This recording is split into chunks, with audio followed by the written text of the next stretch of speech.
A ver si a ustedes les gusta la literatura. ¿Quién dijo: ¿qué hay en un nombre?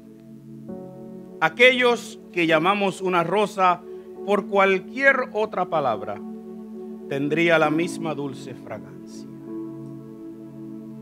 Quizás si se lo digo en inglés. What's in a name? That which we call a rose by any other word would smell just as sweet. Todos ustedes se quemaron en inglés de séptimo grado. Shakespeare, thank you. What play? Oh, no, not Macbeth. Macbeth is an ugly one. No. Romeo and Juliet. ¿Y quién dijo esas palabras? Julieta las dijo. Romeo y Julieta. Julieta le dice a Romeo: ¿qué hay en un nombre? Porque Julieta tiene un apellido de una familia y Romeo tiene otro de otra familia, y esas familias no se llevan. Y ella lo que quiere es estar con su querido tesoro. Y le dice: ¿qué hay en un nombre? Deja ese nombre y ven conmigo. Bueno, ¿qué hay en un nombre? En el caso de ellos, mucho. Porque por esa riña entre familias, según esa obra de Shakespeare, ellos mueren, ¿verdad? Se suicidan, creo, ¿verdad? Yo no estoy muy seguro. ¿Qué hay en un nombre? Bueno, los nombres que tenemos a veces tienen significados. Si tú te llamas Teófilo, tu nombre quiere decir uno que ama a Dios. Si te llamas David, en hebreo tu nombre quiere decir amado. Si te llamas Andrés, en griego tu nombre quiere decir guerrero. Si te llamas Laura,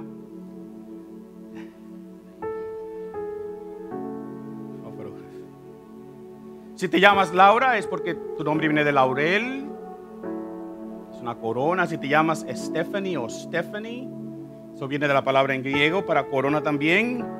Si te llamas Margarita, tu nombre quiere decir perla en griego.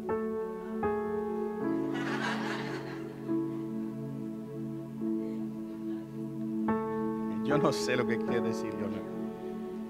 Algunos tenemos nombres que terminan con EL, él, como el mío, Asael. Esa palabra en hebreo y en algunos idiomas semíticos es la palabra para Dios. Así que Asael o Miguel o Misael o Daniel, toditos tienen esa peculiaridad que tienen una expresión al frente que termina Dios al final. Yo conozco gente que se llama Salvador. Conozco a un Elpidio.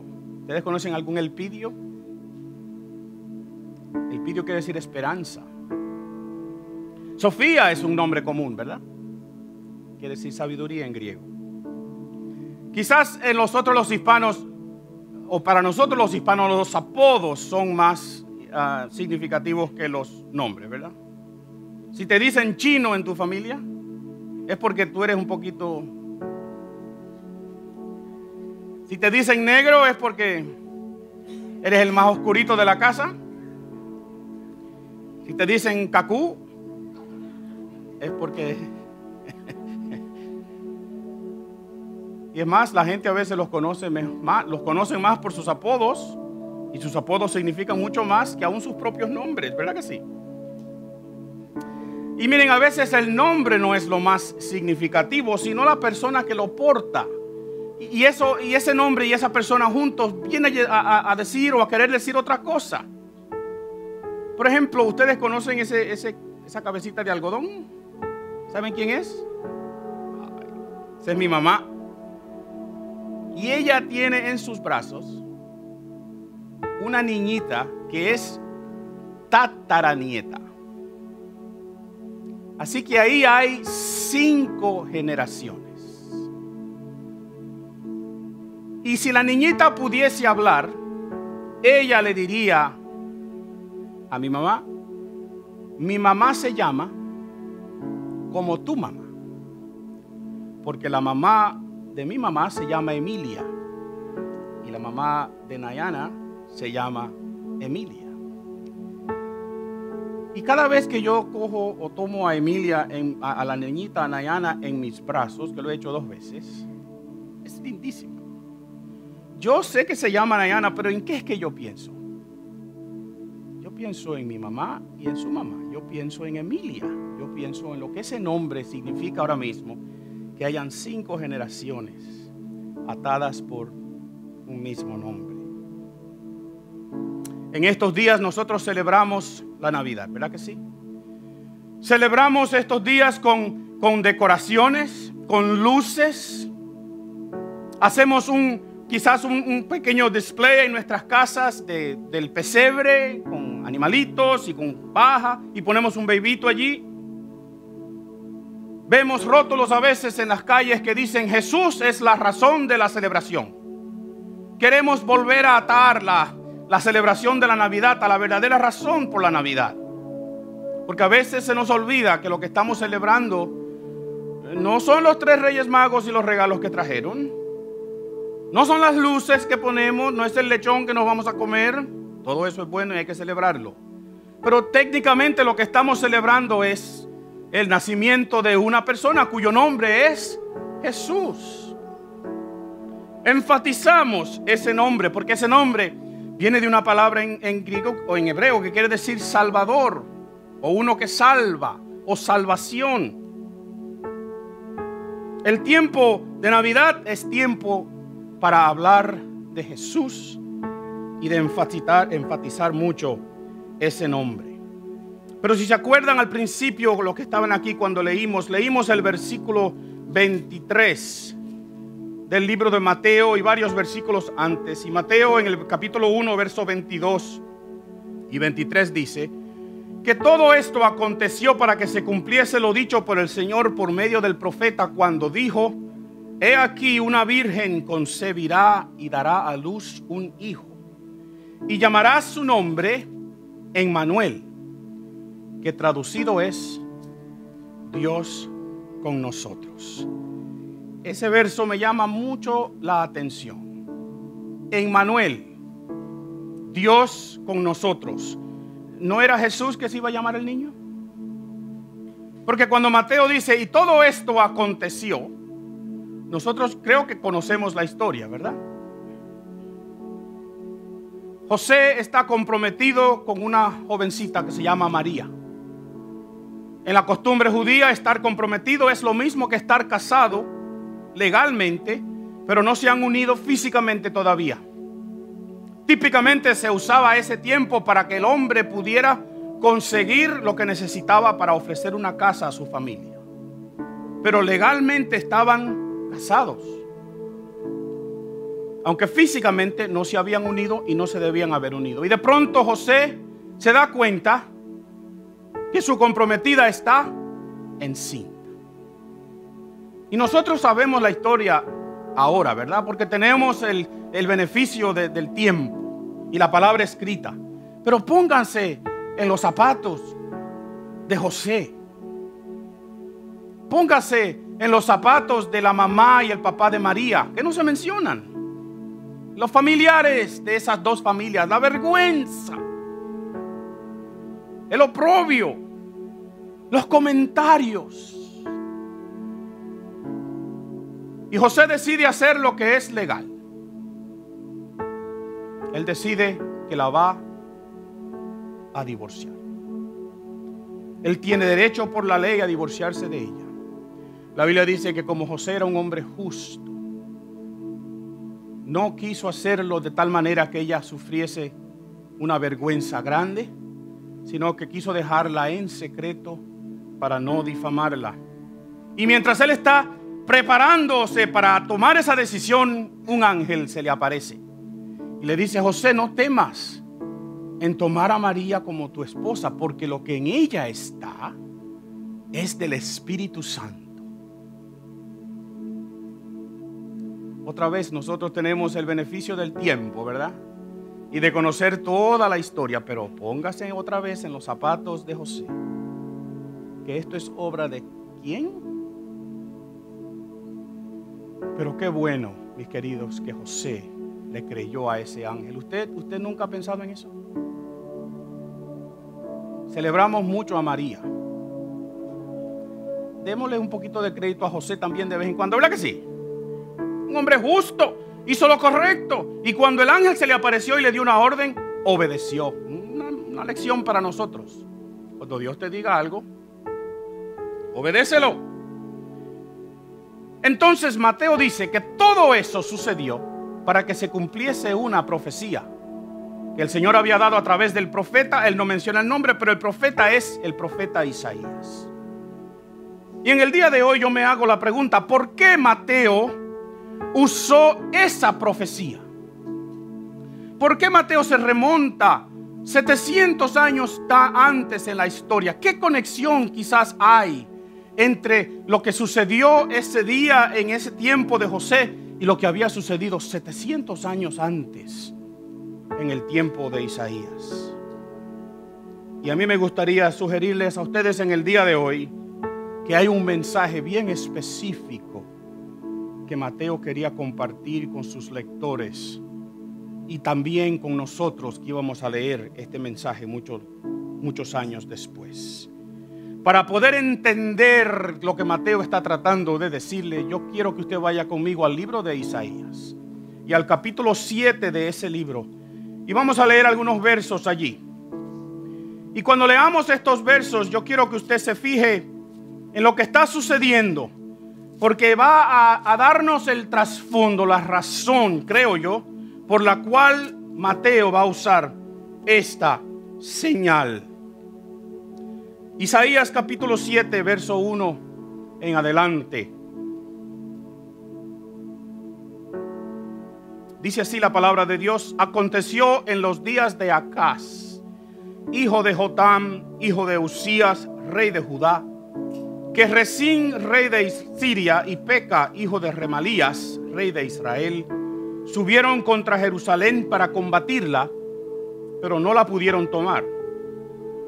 Y vino la nueva a la casa de David, diciendo: Siria se ha confederado con Efraín. Y se le estremeció el corazón, y el corazón de su pueblo, como se estremecen los árboles del monte a causa del viento. ¿Ha recibido usted alguna vez una noticia que le ha sacudido? Pues este rey Acaz acaba de recibir una noticia. Por ahí vienen dos reyes que van a destruir tu tierra. El versículo 3 dice: entonces dijo Jehová a Isaías: sal ahora al encuentro de Acaz, tú y Sear-Jasub tu hijo, al extremo del acueducto del estanque de arriba, en el camino de la heredad del lavador. Y dile, ¿qué dile? Guarda y repósate. No temas, ni se turbe tu corazón a causa de estos dos cabos de tizón que humean. Por el ardor de la ira de Resín y de Siria y del hijo de Remalías, ha acordado maligno consejo contra ti el sirio, con Efraín y con el hijo de Remalías, diciendo: vamos contra Judá y aterroricémosla y repartámosla entre nosotros y pongamos en medio de ella por rey al hijo de Tabel. Y por tanto Jehová el Señor dice así: no subsistirá ni será. Porque la cabeza de Siria es Damasco y la cabeza de Damasco Resín, y dentro de 65 años Efraín será quebrantado hasta dejar de ser pueblo. Y la cabeza de Efraín es Samaria, y la cabeza de Samaria el hijo de Remalías. Si vosotros no creyereis, de cierto no permaneceréis. Habló también Jehová a Acaz diciendo: pide para ti señal de Jehová tu Dios, ya sea de abajo en lo profundo o de arriba en lo alto. Y respondió Acaz: ¿qué? No pediré y no tentaré a Jehová. Entonces dijo Isaías: oíd ahora, casa de David, ¿os es poco el ser molestos a los hombres, sino que también lo seáis a mi Dios? Por tanto, el Señor mismo os dará señal. He aquí que la Virgen concebirá y dará a luz un hijo, y llamará su nombre Emmanuel. Comerá mantequilla y miel hasta que sepa desechar lo malo y escoger lo bueno. Porque antes que el niño sepa desechar lo malo y escoger lo bueno, la tierra de los dos reyes que tú temes será ¿qué? Abandonada. ¿Qué es lo que ha pasado aquí? Acaz es un rey en Judá. Pero para entender bien esta historia tenemos que saber quién y cómo él era. Porque Acaz era malo. Si usted lee en el libro de los Reyes o en el libro de Segunda de Crónicas, Segunda de Reyes, Segunda de Crónicas, usted ve la historia de este rey. Era un rey idólatra. Era un rey malvado. Quemó sus propios hijos en sacrificios a otros dioses. En un momento dado copió un altar de otra nación pagana y trajo ese altar, el diseño, a la casa de Jehová. Quitó los altares de la casa de Jehová y puso ese. Y dijo: allí yo voy a consultar a Dios. Puso altares a otros dioses por todas las ciudades de Judá. Adoraba a los dioses paganos de los cananeos y de los filisteos. En un momento dado tuvo una guerra con otro pueblo y perdió. Y dijo: pues, como perdí, pues el Dios de ellos tiene que ser mejor que el Dios mío. Yo voy a adorar a ese Dios de ahora en adelante. Acaz es un hombre malo. Pero ¿sabe algo? Dios y su misericordia no dependen de lo bueno que tú y yo seamos. Cuando Dios tiene un plan con su pueblo, Él va a ejecutar su plan con su pueblo a pesar de nosotros. Y de pronto este Acaz se ve atacado por el rey de Israel, la otra nación al norte, y el rey de Siria. Y estos dos hombres vienen a destruirlo. Y Acaz tiene temor. Tú y yo hubiésemos tenido temor. Acaz acaba de pelear una guerra con el país que le queda a su este, la nación de Edom, y los edomitas han acabado con los israelitas o de Judá y le quitaron un pedazo de tierra. Al oeste, Acaz tiene a los filisteos, que son los perennes enemigos del pueblo de Israel. Hacia el sur tiene a Egipto, que es enemigo del pueblo de Israel, y en el norte vienen estos dos reyes a acabar con él. ¿Cómo se sentiría usted?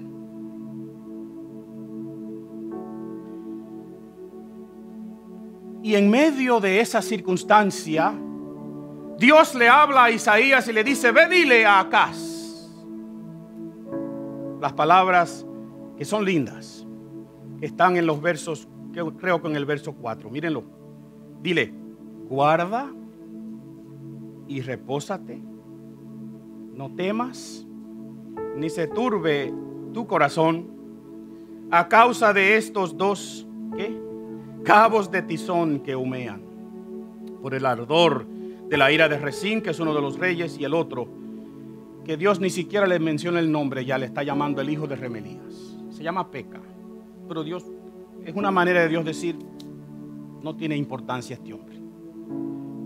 Las palabras que Dios quiere que Acaz escuche es: guarda y repósate. No temas, ni se turbe tu corazón. Y mis hermanos, yo quiero que usted recuerde esas palabras en este día. Porque cuando tú y yo estemos en situaciones difíciles, lo que Dios nos va a decir a nosotros es lo mismo. Suave, tranquilízate, que yo estoy contigo. No tomes decisiones en esta situación con las condiciones que tú estás. Espera a ver lo que Dios te promete que va a suceder. Pero mis queridos, ¿cuál es el problema de Acaz? Es que Acaz no confía en Dios. Acaz no tiene una relación con Dios donde él pueda escuchar esas palabras y decir: pues si Dios me dice que me esté tranquilo, me voy a estar tranquilo. Y por eso la pregunta que yo quiero hacerle a ustedes en el día de hoy es esta: si Dios está con nosotros, si Emmanuel quiere decir Dios con nosotros, hay una pregunta para nosotros en el día de hoy: es: ¿estás tú con Dios? ¿Estaba Acaz con Dios, mis queridos?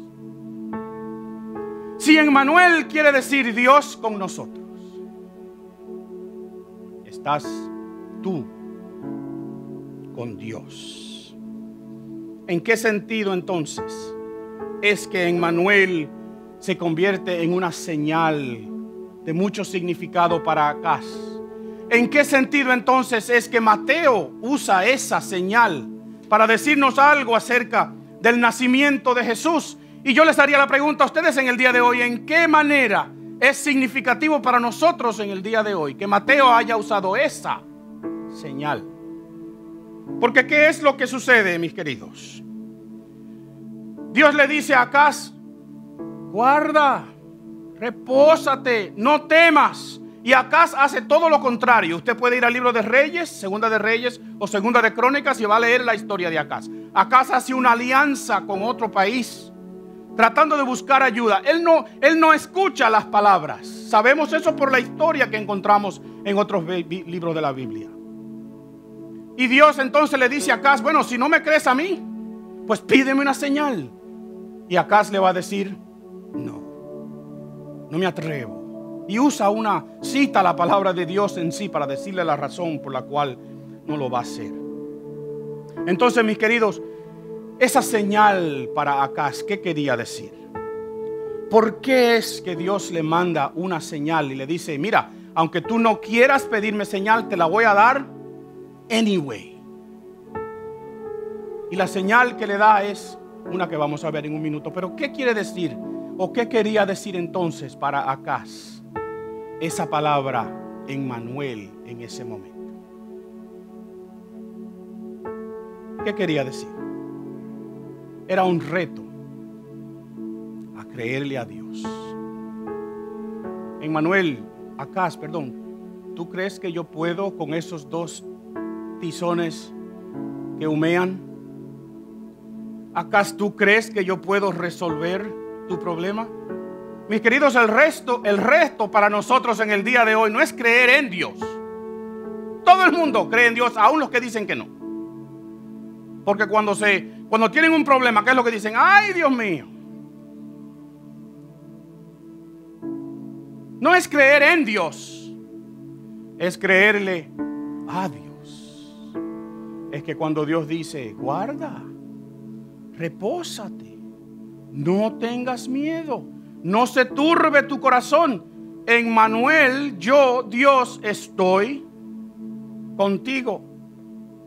Era un reto para Acaz de creerle a Dios. Y el versículo, creo que es versículo 8,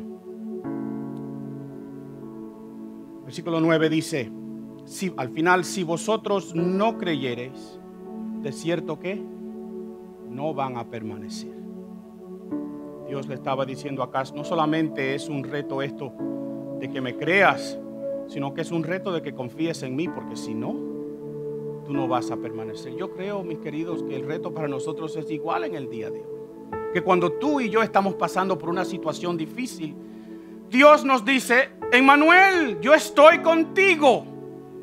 Guarda, repósate, no tengas miedo, no se turbe tu corazón.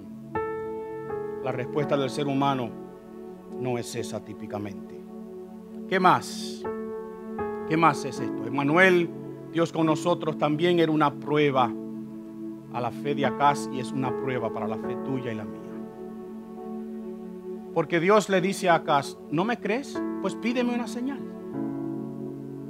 Y le dice: pídeme de lo alto o de lo más profundo. Pídeme algo para yo mostrarte. ¿Y qué dice Acaz?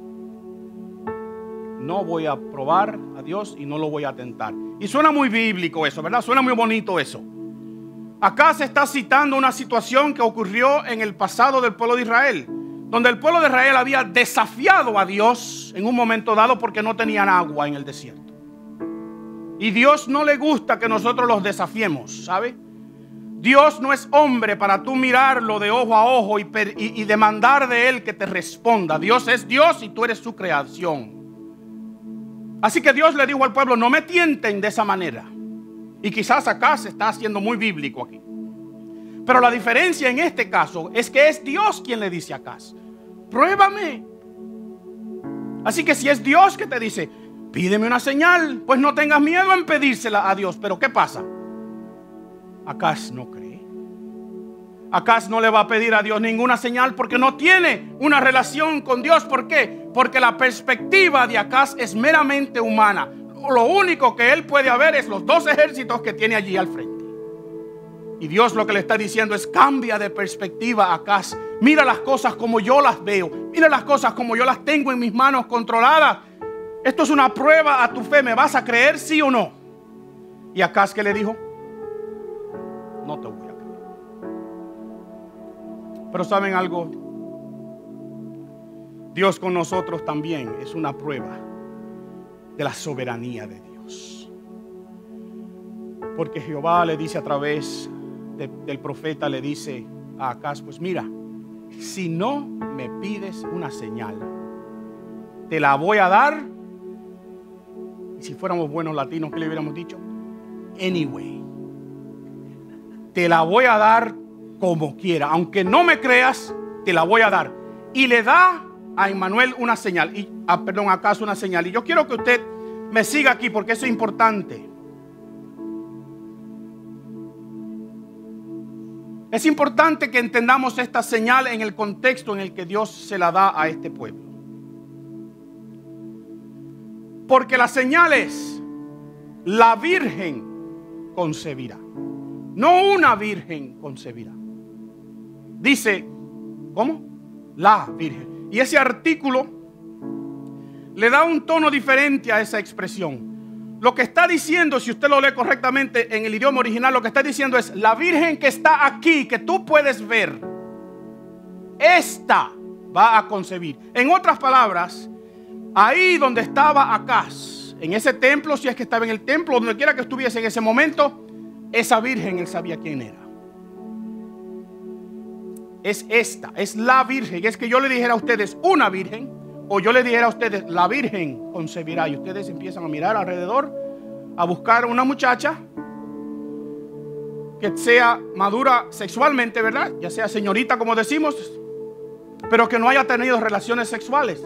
Y si nosotros hacemos un sondeo en el día de hoy, yo no quiero meter a nadie en problema aquí, pero pudiéramos quizás sacar 2 o 3 muchachas jóvenes que caben ahí. Sabríamos quiénes son. Acá sabía quién era esa virgen, y lo que Dios le está diciendo es: esa muchacha se va a casar, va a concebir un hijo, y antes de que ese niño sepa la diferencia entre el bien y el mal. ¿Lo vieron ahí conmigo? Vayan conmigo otra vez, versículo 14. El Señor mismo os dará señal. He aquí que la virgen concebirá y dará a luz un hijo, y llamará su nombre Emmanuel.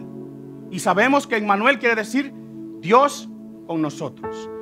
Y dice: comerá mantequilla y miel hasta que sepa desechar lo malo y escoger lo bueno, porque antes, escuchen, antes que el niño sepa desechar lo malo y escoger lo bueno, la tierra de los 2 reyes que tú temes será abandonada. La señal de la virgen para Acaz era: no temas, Acaz, yo tengo las cosas bajo control, yo soy soberano. Y antes de que esta muchacha que tú ves ahí, antes de que su niño sepa la diferencia entre el bien y el mal, estos 2 reyes van a ser destruidos. Y la historia nos dice exactamente eso, mis queridos, porque Dios no se equivoca. La historia es clara, que antes de los 65 años la nación de Israel no existía más. Que estos 2 reyes, en menos de 2 años, ambos murieron, fueron ejecutados por los asirios. Así que la señal de la virgen para Acaz se cumplió exactamente como Dios dijo que se iba a cumplir. ¿Por qué? Porque Dios es ¿qué? Soberano. Porque Dios no está sometido ni ajustado, ni depende de tu fe o la mía. Que la misericordia de Dios no depende de si yo soy bueno o soy malo. Que Dios obra con misericordia como Él quiere obrar con misericordia. Y aún este hombre que era malísimo, Dios decidió protegerlo, porque Él tenía un plan con ese pueblo y un plan con esa nación. Y Dios cumple sus planes. Y que nuestra fe y nuestra debilidad o nuestra infidelidad o falta de fe no causan que Dios haga otra cosa. Dios sigue siendo soberano. Y lo que Dios te está diciendo a ti en el día de hoy es: guarda. En otras palabras, quédate tranquilo, repósate, no temas, no se turbe tu corazón. Yo estoy contigo. La señal para Acaz es: Acaz, yo estoy contigo. ¿Le creyó Acaz a Dios? No. Entonces, mis queridos, si volvemos al libro de Mateo y terminamos, yo creo que la señal de la Virgen que Mateo cita tiene otro contexto ahora. Es verdad que Mateo también lo cita para establecer lo bello del nacimiento virginal de Jesús, ¿verdad que sí? Una virgen concebirá y dará a luz un hijo y llamará su nombre Emmanuel. Pero el niño se iba a llamar Jesús. Y yo creo que lo que Mateo está diciendo es: escúchenme, pueblo de Israel, escúchenme, los que están leyendo este libro que yo escribí, y los judíos a quienes él les escribió este libro, escúchenme, la señal del Mesías es la misma señal de la Virgen con Acaz. Dios con nosotros. Jesús es Dios con nosotros. Y para el pueblo judío escuchar esas palabras era entender dos cosas importantes. Primero, el Mesías que viene a resolver tus problemas, Israel, no es un conquistador que va a quitar de ti el imperio romano. El Mesías que viene se llama Jesús, y ese nombre quiere decir salvación o salvador. Y ese nombre quiere decir Dios con nosotros. Y para un judío, pensar que el Mesías iba a ser Dios, ellos no le cabía en la mente. Y Mateo les está dando una señal a ellos, y yo creo que es la señal para nosotros también en el día de hoy. Porque si Dios está con nosotros, ¿estás tú con Dios? Si Dios está contigo, ¿estás tú con Dios? ¿Y cómo es que le demostramos al mundo entero que estamos con Dios? Es que cuando las cosas se ponen difíciles, yo guardo, yo reposo, yo me tranquilizo, yo no temo, yo confío que Dios va a hacer lo que Dios dijo que iba a hacer. Mis queridos, ¿quién es Jesús entonces cuando Mateo escribe? El Salvador del mundo. Pero él quería que esos judíos entendieran que era Dios con ellos, igual que para Acaz. Así que una noche en Belén nació un niñito, y José y María le pusieron Jesús. Pero José sabía que él tenía un apodo, si queremos decirle así. He had a nickname. Se llamaba Emmanuel. Y yo creo que José en ese día había ya hablado con María y le había dicho: mira, las palabras de Simeón en su profecía, que lo vamos a ver la semana que viene, y otras cosas que suceden alrededor de la vida de este niño. Dios sigue con nosotros. Esto va a cambiar la historia, María. Es una señal, la señal de la Virgen. Dios está con nosotros. La pregunta es: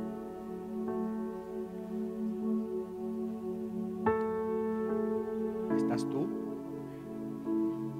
con Dios? Si tu fe es probada, ¿tus acciones demuestran que eres fiel? Si Dios te reta a creerle, ¿tú vas a obedecer? ¿O vas a resolver tú como mejor tú puedas? Si llega contra ti la persecución, si llega contra ti una situación difícil, si te enfermas, si pierdes el empleo, si la persona que tú amas te deja, ¿qué vas a hacer? O muere.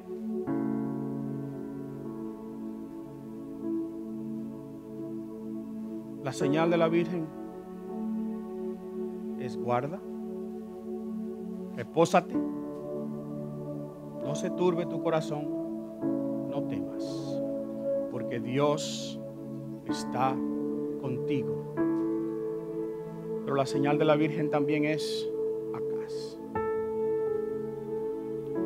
Si tu perspectiva de Dios es solamente una perspectiva humana, de tu Dios es pequeñito. Si cuando las cosas se te ponen difíciles, tú solamente puedes resolverla a tu manera, humanamente hablando, entonces tú no estás con Dios, tú eres igual a Acaz. La señal de la Virgen para nosotros en el día de hoy, Emmanuel, es que Dios está con nosotros. Pero tú tienes que estar con Dios. Queridos, ¿cuántas navidades hemos de celebrar? ¿Cuántas veces hemos de hablar y de cantar del niñito Jesús? ¿Cuántas veces vamos a mandar tarjetas que digan Emmanuel, Dios con nosotros? Y vamos a seguir haciendo las cosas de la misma manera. ¿Hasta cuándo vamos a seguir actuando en una manera que demuestra que somos igual que Acaz? Que no le creemos a Dios y que cuando nuestra fe se prueba, no damos un paso que le agrade a Dios. O quizás, mis queridos, se va a notar indiscutiblemente en nuestras vidas que Emmanuel, que esa señal de la Virgen, Dios con nosotros, es que yo, cuando las cosas se me ponen difíciles, yo estoy con Dios. Hazte la pregunta en este día: ¿estás tú con Dios en la situación que estás pasando? ¿Estás tú con Dios? Vamos a orar para terminar en este día. Y yo quiero que esa pregunta se quede en tu mente durante estos días antes de las Navidades. Y cada vez que tú escuches esa frase, Emmanuel, Dios con nosotros, tú digas: oh, yo sé lo que quiere decir para mí la señal de la Virgen. Guarda,